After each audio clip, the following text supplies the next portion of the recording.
अस्सलामुअलैकुम अज़ीज़ बहनें, जैसे ही मार्च का आगाज़ हो जाता है तमाम ख़वातीन में मार्च के हवाले से एक शोर सा पैदा हो जाता है, यानी 8 मार्च यौम ख़वातीन के ताल्लुक़ से दुनिया भर में औरतों के हुकूक़ के लिए आगाही मुहिम चलाना और उनके बारे में बात करना कोई नई बात नहीं है, लेकिन मुख्तलिफ़ अदवार में इसका तरीक़ेकार मुख्तलिफ़ रहा है। हमने गुज़िश्ता सालों में कई जगहों पर ख़वातीन को अपने हाथों में प्ले कार्ड्स उठाए देखा, जिसमें ख़वातीन अपनी और अपनी ज़ात से लेकर अपने हुकूक़ तक एहतजाज करती नज़र आईं। जहाँ हमने कुछ जायज़ मुतालबात को देखा, वहाँ ही हमने कुछ लिबरल ख़वातीन को हद से ज़्यादा बाइख्तियार होने की ख्वाहिश का इजहार करते भी देखा, जिस पर उन्हें काफ़ी ज़्यादा तनक़ीद का सामना करना पड़ा। मुआशरे में ख़वातीन को अपने मुतालबात मनवाने के लिए इन एहतजाज की ज़रूरत क्यों पेश आती है? ख़वातीन को अपने आलमी दिन के मौके पर किन चीज़ों पर बात करनी चाहिए? कौन से ऐसे हुकूक़ हैं जो सबसे पहले और बुनियादी हक़ के तौर पर तस्लीम करवाए जाने चाहिए, और किन हुकूक़ पर हुकूक़ निस्वां की बात होनी चाहिए?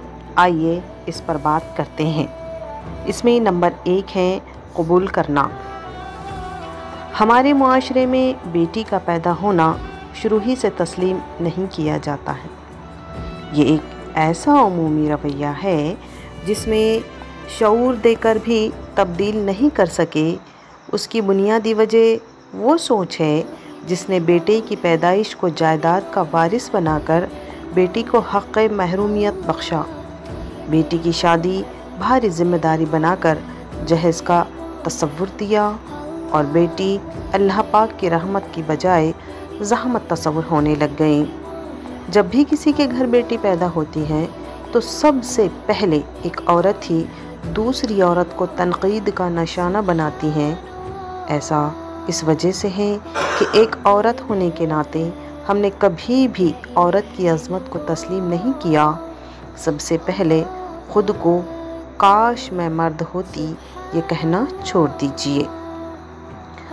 दूसरे नंबर पर है तालीम। किसी भी बेटी का ये बुनियादी हक़ है कि उसे आला तालीम उसकी अपनी पसंद और उसी मेयार के हिसाब से दी जाए जैसे बेटों को दिलवाई जाती हैं।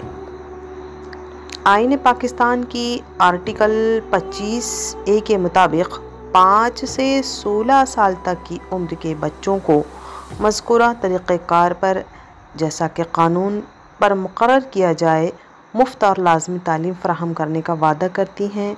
तो ठीक उसी तरह से हिंदुस्तान में भी फ्री एंड कंपल्सरी एजुकेशन का जो सिस्टम अपनाया गया है, इसके तहत भी तमाम बच्चे जो उम्र के 14 साल तक आते हैं उनको फ्री यानी मुफ्त और लाज़मी तालीम फ़राहम की जा रही हैं।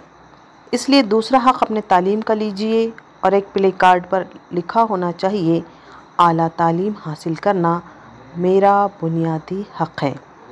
इस लिहाज से तीसरे नंबर पर आती हैं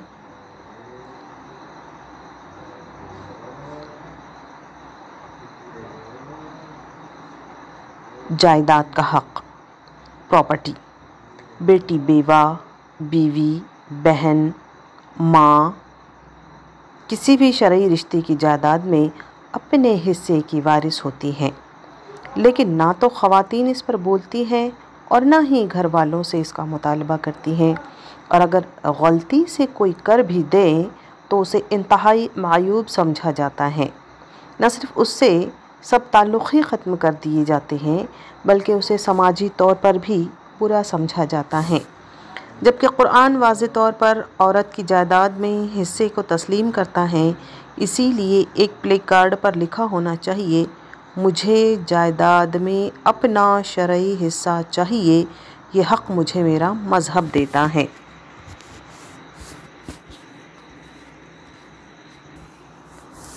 نمبر 4 پر ہیں ظلم پر آواز اٹھانا۔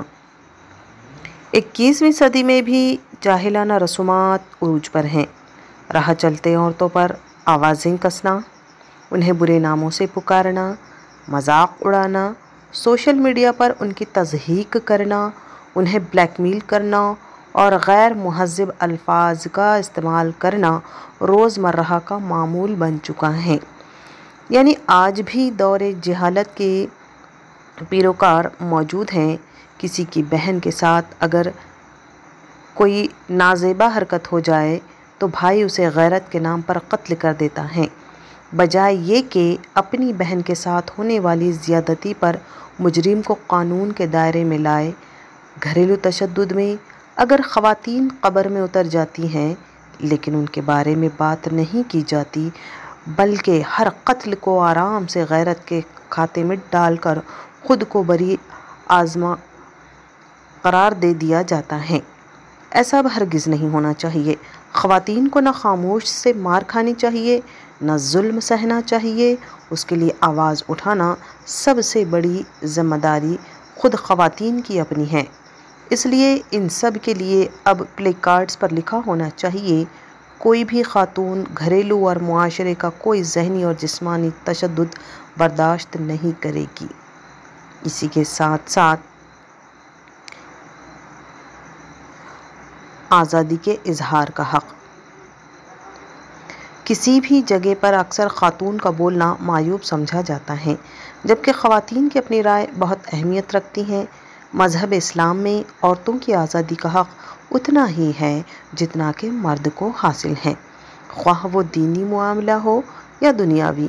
اس کو پورا حق ہے کہ وہ دینی حدود میں رہ کر ایک مرد کی طرح اپنی رائے کا آزادانہ استعمال کریں۔ اب پلے کارڈ پر یہ ہونا چاہیے، مجھے بھی رائے دینے کا حق ہے، میری بھی آواز سنی جانی چاہیے۔ یہ کچھ چند اہم نکات تھے جن